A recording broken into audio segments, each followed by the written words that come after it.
Hello everyone, welcome to my channel Praneeta Shukla study hub. Previous video में हमने subject verb agreement को समझा था। सब्जेक्ट वर्ब एग्रीमेंट जो होता है वो काफ़ी इम्पोर्टेंट टॉपिक है, तो उसी के आगे के रूल्स को आज हम इस वीडियो में देखेंगे, समझेंगे। आई होप आपको मेरा वो वीडियो पसंद आया होगा। तो अगर अभी तक मेरा वो वीडियो नहीं देखे हैं तो आप ज़रूर देखिएगा, क्योंकि अगर आप उसको देखेंगे तो उसके थ्रू आपको आज के वीडियो के जो भी रूल्स बताए जाएंगे वो आपको क्लियर होंगे। तो चलिए स्टार्ट करते हैं। देखिए रूल नंबर 6 हमारा क्या कह रहा है। If a prepositional phrase comes between the subject and verb, use the verb according to the subject. तो रूल नंबर 6 हमारा कह रहा है कि यदि प्रिपोजिशनल फ्रेज आता है किसके बीच में, सब्जेक्ट और वर्ब के बीच में आता है, तो जो हम वर्ब यूज़ करते हैं वो अकॉर्डिंग टू द सब्जेक्ट, यानी कि सब्जेक्ट के अकॉर्डिंग यूज़ करते हैं। तो अब आप सोच रहे होंगे कि ये प्रिपोजिशनल फ्रेज क्या होता है। तो प्रिपोजिशनल फ्रेज क्या होता है, कुछ वर्ड से बना होता है। वैसे फ्रेज जो होता है वो कुछ वर्ड से बना होता है जो हाफ मीनिंग देता है। तो आप एग्जाम्पल देखेंगे जैसे कि one of my friends is coming. तो आप देख रहे होंगे कि यहाँ पे माई फ्रेंड्स आया है, बट यहाँ पे वर्ब इज यूज़ किया गया है। क्यों? वो इसीलिए यूज़ किया गया है क्योंकि या इस सेंटेंस में जो सब्जेक्ट है वो है वन। सब्जेक्ट क्या है? वन। तो जब वन सब्जेक्ट है तो सिंगुलर है तो उसके लिए हम इसका ही यूज़ करेंगे। लेकिन फिर आप सोच रहे होंगे ये ऑफ माई फ्रेंड्स क्या है। तो ऑफ माई फ्रेंड्स क्या है? आपका प्रिपोजिशनल फ्रेज है। प्रिपोजिशनल फ्रेज को आप कैसे आइडेंटिफाई करेंगे?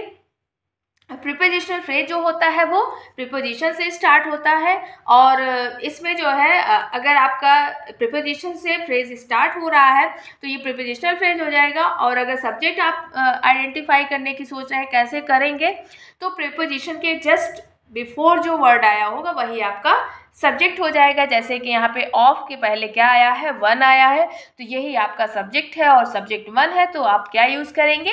इज यूज़ करेंगे।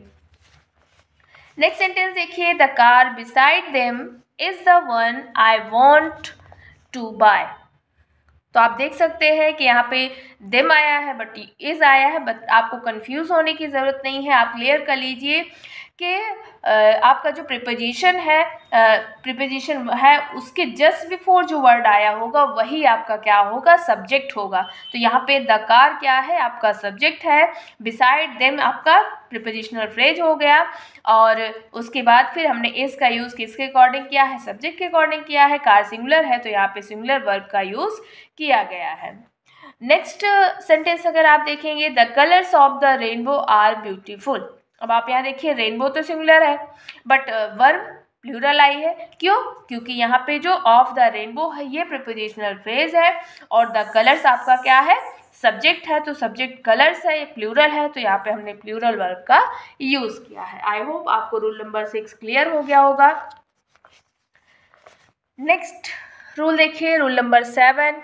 रूल नंबर 7 अगर आप देखेंगे तो रूल नंबर 7 हमारा कह रहा है singular indefinite pronouns take singular verb. तो इंडेफिनिट प्रोनाउन क्या होते हैं? Everyone, everybody, each, somebody, something, anybody, each. तो इस तरीके के जो वर्ड होते हैं वो आपके क्या होते हैं? इंडेफिनिट प्रोनाउन होते हैं। तो जो सिंगुलर इंडेफिनिट प्रोनाउन होंगे उनके साथ हम सिंगुलर वर्ब का यूज़ करेंगे। जैसे कि यहाँ पर दिया हुआ है everyone, each, somebody, something, anybody. तो ये आपका क्या है? सिंगुलर है, सिंगुलर इंडेफिनिट प्रोनाउन है, तो इसके साथ हमने सिंगुलर वर्ब का यूज़ भी किया है। Everyone has finished their work, each gets a prize for participating. यहाँ भी देखिए एस का यूज़ किया गया। Somebody is coming to meet you, something is missing here, anybody was not there. तो ये जितने भी वर्ड मैंने यहाँ पे यूज़ किया है ये सारे हमेशा सिंगुलर फॉर्म में ही आते हैं, यानी कि इनके साथ सिंगुलर वर्ब का ही यूज़ किया जाता है। किसका? Everyone, each, somebody, something, anybody. Next rule हमारा कह रहा है plural indefinite pronouns take plural verb.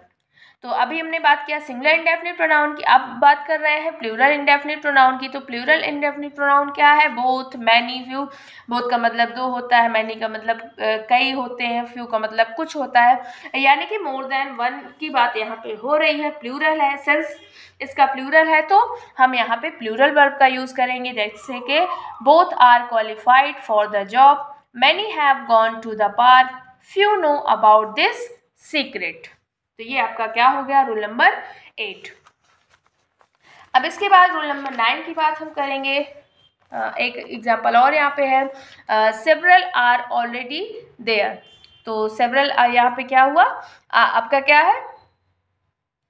Indefinite pronoun है जो कि प्लूरल में यूज हुआ है, तो आपका इसलिए यहाँ पे प्लूरल वर्ब ही आया है। रूल नंबर 9 की बात अगर हम करते हैं तो देखिए क्या कह रहा है, some indefinite pronouns take a singular verb when referring to an uncountable subject and some take a plural verb when referring to a countable subject। अब देखिए यहाँ पे रूल नंबर 9 क्या कह रहा है, यहाँ पे इंडेफिनिट प्रोनाउन की ही बात हो रही है, लेकिन इंडेफिनिट प्रोनाउन कह रहा है कि जब इंडेफिनिट प्रोनाउन सिंगुलर वर्ब को रेफर करेगा या सिंगुलर वर्ब तब होगा जब वो अनकाउंटेबल नाउन को रेफर करेगा, यानी कि जो इंडेफिनिट प्रोनाउन आएगा वो अगर अनकाउंटेबल नाउन के लिए आ रहा है, अनकाउंटेबल सब्जेक्ट के लिए यूज हो रहा है, तो वहाँ पे सिंगुलर वर्ब होगी। लेकिन वहीं अगर वो काउंटेबल सब्जेक्ट के लिए यूज हो रहा है आपका इंडेफिनिट प्रोनाउन, तो वहाँ पे आप प्लूरल वर्ब का यूज करेंगे। आप एग्जाम्पल देखेंगे तो आपको क्लियर हो जाएगा। जैसे यहाँ पे देखिए लिखा हुआ है ऑल इज वेल, तो यहाँ पे ऑल जो वर्ड आया है, प्रोनाउन आया है, ये आपका क्या है? ये अनकाउंटेबल सब्जेक्ट के लिए यूज हुआ है, तो ये आपका ऑल इज वेल, यहाँ पे सिंगुलर वर्ब यूज कर दिया गया। अब आप यहाँ देख सकते हैं ऑल हैव अराइव्ड, तो यहाँ पे जो ऑल आया है वो पर्सन के लिए आया है, पार्टिकुलर पर्सन के लिए आया है, यानी कि कुछ व्यक्तियों के लिए आया। ऑल हैव अराइव्ड, तो उसको हम काउंट कर सकते हैं, तो ये काउंटेबल सब्जेक्ट के लिए आया है, तो जिस वजह से यहाँ पे मैंने प्लूरल वर्ब का यूज किया है। नेक्स्ट सेंटेंस देखिए, हियर इज सम वाटर। यहाँ पे सम जो आया है वो वाटर के लिए आया है, तो वाटर आपका क्या होता है? अनकाउंटेबल होता है, तो अनकाउंटेबल होने की वजह से यहाँ पे क्या आया है? सिंगुलर वर्ब आई है। Here are some biscuits। अब देखिए सम यहाँ भी आया था, सम यहाँ भी आया था, बट यहाँ जो सम आया था वो अनकाउंटेबल के लिए आया था और यहाँ जो सम आया है वो काउंटेबल के लिए आया है, जिस वजह से यहाँ पे मैंने प्लूरल वर्ब का यूज किया। नेक्स्ट रूल है रूल नंबर 10, इन्वर्टेड सब्जेक्ट्स। अब इन्वर्टेड सब्जेक्ट की बात अगर हम करते हैं तो इन्वर्टेड सब्जेक्ट क्या होते हैं? In questions the subject comes after the verb. इसमें क्या होता है कि जो आपका क्या कहते हैं वर्ब होता है वो सब्जेक्ट के पहले आता है। आप देखते हैं जैसे क्वेश्चन में होता है वही है आपका इन्वर्टेड सब्जेक्ट, यानी कि सब्जेक्ट के बाद वर्ब नहीं आएगा, सब्जेक्ट के पहले ही वर्ब आ जाएगा, जैसे आपके क्वेश्चंस में देखने को मिलते हैं। तो एग्जांपल देखिए, where are the pieces of puzzle. तो इस कंडीशन में आप क्या करेंगे कि आपका जो सब्जेक्ट होगा वो भले ही वर्ब के बाद आए, लेकिन हमें जो वर्ब यूज करनी है उस सब्जेक्ट के अकॉर्डिंग ही यूज करनी है। जैसे कि आप देखिए where are the pieces of puzzle, तो आप यहाँ देख सकते हैं कि वेयर आया है, क्वेश्चन वर्ड है, वर्ब आया उसके बाद सब्जेक्ट आया है, तो यहाँ पे द पीसेज आपका प्लूरल है, इस वजह से मैंने यहाँ पे क्या यूज किया है? हेल्पिंग वर्ब क्या यूज किया है? प्लूरल यूज किया, प्लूरल वर्ब का यूज किया है। नेक्स्ट सेंटेंस है what does your mother do. तो यहाँ पे आप देख सकते हैं मदर सिंगुलर है, इस वजह से यहाँ पे वर्ब क्या आई है? सिंगुलर है। नेक्स्ट है how is your business. How is your business, तो बिजनेस यहाँ पे एज अ सिंगुलर यूज हुआ है, जिस वजह से यहाँ पे सिंगुलर वर्ब का यूज किया गया है। इसी तरीके से और भी सेंटेंसेस हैं, आप उनको देखिए तो इससे आपको समझ में आएगा। जब भी आप कोई पैरा रीड करिए या पैसेज पढ़िए तो वहाँ पे इन सब चीज़ों को ऑब्जर्व किया करिए। जब आप ऑब्जर्व करना स्टार्ट करेंगे तो आपको ग्रामर के जितने भी टॉपिक हैं वो क्लियर होते जाएंगे। रूल नंबर 11 देखिए क्या कह रहा है, if the sentence start with their, यदि कोई सेंटेंस आपका देयर से स्टार्ट होता है और हेयर से स्टार्ट होता है, the subject will always be placed after the verb. तो आपका जो सब्जेक्ट होगा वो किसके बाद आएगा? वर्ब के बाद आएगा। अभी देखिए क्वेश्चन में भी यही बात हुई थी कि वर्ब आपका सब्जेक्ट के पहले आएगा, यानी कि वर्ब के बाद सब्जेक्ट आएगा। वैसे ही जब कोई सेंटेंस देयर और हेयर से स्टार्ट होता है तो वहाँ भी आपका जो सब्जेक्ट होता है वो वर्ब के बाद ही आता है, यानी कि वर्ब जो होगा वो सब्जेक्ट के पहले आएगा। The words there and here are never subjects. और ऐसे सेंटेंसेस में जो देयर और हेयर यूज होते हैं ये कभी भी सब्जेक्ट नहीं होते हैं। भले ही ये सेंटेंस में पहले आते हैं लेकिन ये एज अ सब्जेक्ट उस सेंटेंस पे रोल नहीं करते हैं, उनका रोल प्ले नहीं करते हैं। जैसे कि देखिए example, there is a girl in the room. तो आप यहाँ देख सकते हैं यहाँ पे सब्जेक्ट क्या है, आप गेस कर सकते हैं कि वर्ब इज है तो उसके बाद जो आया है वही आपका क्या है, सब्जेक्ट है। अगर यहाँ पे एक लड़की की बात हो रही है, सिंगुलर है, तो सिंगुलर के लिए हमने सिंगुलर वर्ब का यूज किया है। Here are the books you asked for. यहाँ पे द बुक्स है, प्लूरल है, इस वजह से यहाँ पे आर का यूज किया गया है। तो इन दोनों सेंटेंसेस में देयर और here as a subject role play नहीं कर रहे हैं। इसके बाद हम आगे के रूल्स की बात करेंगे। रूल नंबर 12 की बात करेंगे। रूल नंबर 12 देखिए हमारा क्या कह रहा है, if collective noun is used as a single unit use a singular verb. अब कलेक्टिव नाउन आप जानते ही हैं, कलेक्शन ऑफ किसी चीज का कलेक्शन हो और उसका जो नेम होता है वही आपका क्या होता है, कलेक्टिव नाउन होता है। तो जब ये collective noun as a single unit किसी एक सिंगल यूनिट के रूप में वर्क करता है तो यहाँ पे आप कौन सी वर्ब यूज करते हैं, सिंगुलर वर्ब यूज करते हैं। For example, the jury has decided something. तो यहाँ पे जो जूरी वर्ड आया है ये सिंगल यूनिट यानी कि पूरे एक ग्रुप को प्रेफर कर रहा है, यानी कि पूरे एक ग्रुप के बारे में बता रहा है, एक सिंगल यूनिट के बारे में बता रहा है, जिस वजह से यहाँ पे सिंगुलर वर्ब का यूज किया गया है। इसी तरीके से लिखा है द क्राउड इज इंक्रीजिंग। तो क्राउड क्या है, यहाँ पे सिंगल यूनिट है, यहाँ पे किसी पार्टिकुलर मेंबर की बात नहीं हो रही है, यहाँ पे मेंबर्स की बात नहीं हो रही। जब मेंबर्स की बात होती है तो वहाँ पे हम प्लूरल वर्ब यूज करते हैं, बट यहाँ पे हम मेंबर्स की बात नहीं कर रहे हैं, किसी एक यूनिट की बात कर रहे हैं, पूरे एक ग्रुप की बात कर रहे हैं, तो जिस वजह से यहाँ पे सिंगुलर वर्ब का हम यूज कर रहे हैं। The majority rules most of the time. तो यहाँ पे आप देख सकते हैं कि the majority rules most of the time. Majority आपका क्या है, किसी एक सिंगल यूनिट को प्रेफर कर रहा है, जिस वजह से यहाँ पे मैंने सिंगुलर वर्ब का यूज किया है। इसमें थोड़ा सा कंफ्यूजन होता है, बट आप सेंटेंसेस को पढ़ेंगे तो ये क्लियर हो जाएगा कि जो नाउन आया है वो सिंगल यूनिट के लिए यूज किया गया है या मेंबर्स के लिए यूज किया गया है। नेक्स्ट रूल हमारा कह रहा है, if collective noun is individual members with in a single unit. अब देखिए उसी का ये जस्ट अपोजिट है, वहाँ पे सिंगल यूनिट की बात हुई तो सिंगुलर वर्ब यूज हुआ, बट यहाँ पे कलेक्टिव नाउन कुछ कहीं पर ऐसे यूज किए जाते हैं, इंडिविजुअल मेंबर्स के लिए यूज किए जाते हैं और with in a single unit. Present तो वो सिंगल यूनिट को ही करेंगे, बट उसका सेंस जो होगा वो इंडिविजुअल मेंबर्स से निकल कर आएगा, यानी कि उसमें इंडिविजुअल मेंबर्स को शो किया जाएगा, ऐसा मतलब उसमें फील आएगा जब आप सेंटेंस को पढ़ेंगे। तो ऐसे प्लेसेस पर क्या करेंगे, यूज अ प्लूरल वर्ब, आप प्लूरल वर्ब का यूज करेंगे।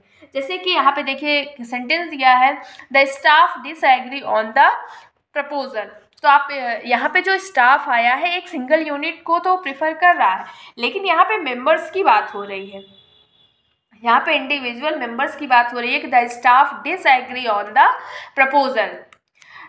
नेक्स्ट है द ऑडियंस वर क्लैपिंग। तो यहाँ पे जो ऑडियंस वर्ड आया है इसका सेंस ये है कि जो ऑडियंस में जो लोग बैठे हुए हैं वो क्लैपिंग कर रहे थे, तो यहाँ पे इंडिविजुअल मेंबर्स के बारे में बात हो रही है, जिस वजह से यहाँ पे प्लूरल वर्ब का यूज किया गया है। तो दोनों में थोड़ा सा ही डिफरेंस है, बट आप प्रैक्टिस करेंगे और सेंटेंसेस को देखेंगे तो आपका ये टॉपिक जो है वो क्लियर हो जाएगा, क्योंकि ग्रामर जो होती है वो प्रैक्टिस पर ही आती है। आप जितना उसमें एफर्ट डालेंगे अपना, उतनी ही ग्रामर आपकी अच्छी होती चली जाएगी। नेक्स्ट रूल जो कि आपका लास्ट रूल है, इसी के साथ आपका सब्जेक्ट वर्ब अग्रीमेंट कंप्लीट हो जाएगा। इसमें जो भी इम्पोर्टेंट टॉपिक थे वो मैंने बता दिया है। देख लीजिए लास्ट रूल, इफ जेरंड्स और infinitives are used as the subject use a singular verb. अब however when they are joined by and use a plural verb. if यदि किसी सेंटेंस में जेरंड और इन्फिनेटिव आए हैं और उनके साथ एज अ सब्जेक्ट यूज हुए हैं सेंटेंस में, तो उनके साथ हम सिंगुलर वर्ब का यूज़ करते हैं. लेकिन इसी तरीके से अगर वही जेरंड या इन्फिनेटिव एंड से ज्वाइन है, यानी कि दो जेरंड आ गया है एंड से ज्वाइन है, या दो इन्फिनेटिव आ गया है एंड से ज्वाइन किया गया है, तो वहाँ पे हम प्लूरल का यूज़ करेंगे, यानी कि प्लूरल वर्ब का यूज़ करेंगे. यानी सिंगल जेरंड और सिंगल इन्फिनेटिव आएगा तो सिंगुलर वर्ब, और प्लूरल इन्फिनेटिव और प्लूरल जेरंड आया यानी कि डबल डबल आया तो वहाँ पे हम प्लूरल वर्ब का यूज़ करेंगे. आप एग्जाम्पल देखेंगे तो आपका क्लियर हो जाएगा. देखिए first example, reading is a great skill. Reading is a great skill, यहाँ पे देखिए जेरंड आया है as a subject, ING form भले ही है बट ये एज अ जेरंड यहाँ पे वर्क कर रहा है, एज अ सब्जेक्ट वर्क कर रहा है, तो इस वजह से ये जेरंड है और एक ही आया है, इस वजह से यहाँ पे सिंगुलर यूज़ किया गया है. नेक्स्ट सेंटेंस में देखिए आया है रीडिंग एंड राइटिंग. अभी यही बात की गई थी कि जेरंड अगर एंड से ज्वाइन होंगे तो वहाँ पे हम प्लूरल वर्ब यूज़ करेंगे. Reading and writing double gerund आया है तो यहाँ पे मैंने प्लूरल वर्ब का यूज़ किया है. Next sentence is to swim is a great workout. यहाँ पे टू स्विम, तो इन्फिनेटिव क्या होता है, 2 + V1. 2 + V1 आपका क्या होता है, इन्फिनेटिव होता है. इसके साथ जो वर्ब आई है वो क्या आई है, सिंगुलर आई है.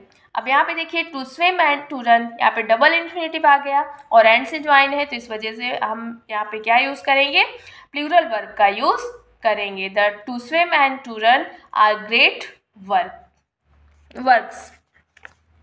तो ये हो गए आपके क्या, सब्जेक्ट वर्ब अग्रीमेंट के रूल्स. आई होप आपको ये पसंद आए होंगे और जितने भी इम्पॉर्टेंट रूल थे इसके मैंने वो आपको बता दिया है. अगर आप इतना भी पढ़ लेते हैं तो आपके लिए एनफ है ये. और अगर इसमें कुछ और मुझे कहीं से नया मिलेगा तो मैं उस पर वीडियो ज़रूर बनाऊंगी, लेकिन अभी तक के लिए इतना आपके लिए एनफ है. तो अगर आपको मेरा ये वीडियो पसंद आता है तो आप लाइक करिए, शेयर करिए, और अगर चैनल पर नए हैं तो सब्सक्राइब करिए, और हाँ बेल आइकन प्रेस करना ना भूलिए, जिससे आपको मेरे वीडियोस की नोटिफिकेशंस मिलते रहें. तो मिलेंगे नए वीडियो में एक नए टॉपिक के साथ. इसी तरीके से आप हमारे साथ जुड़े रहिए और नई नई चीज़ों को सीखते रहिए. और अगर आप स्पेशली कोई टॉपिक पढ़ना चाहते हैं तो कमेंट बॉक्स में ज़रूर मेंशन करिए, जिससे मैं उन पर वीडियोस बना पाऊँ. अदरवाइज़ मुझे जो लगेगा कि ये जो टॉपिक लगेगा कि आपके लिए इम्पॉर्टेंट है, मैं उस पर वीडियो बनाती रहूँगी. तो ओके, मिलेंगे नेक्स्ट वीडियो में. Thank you, good bye.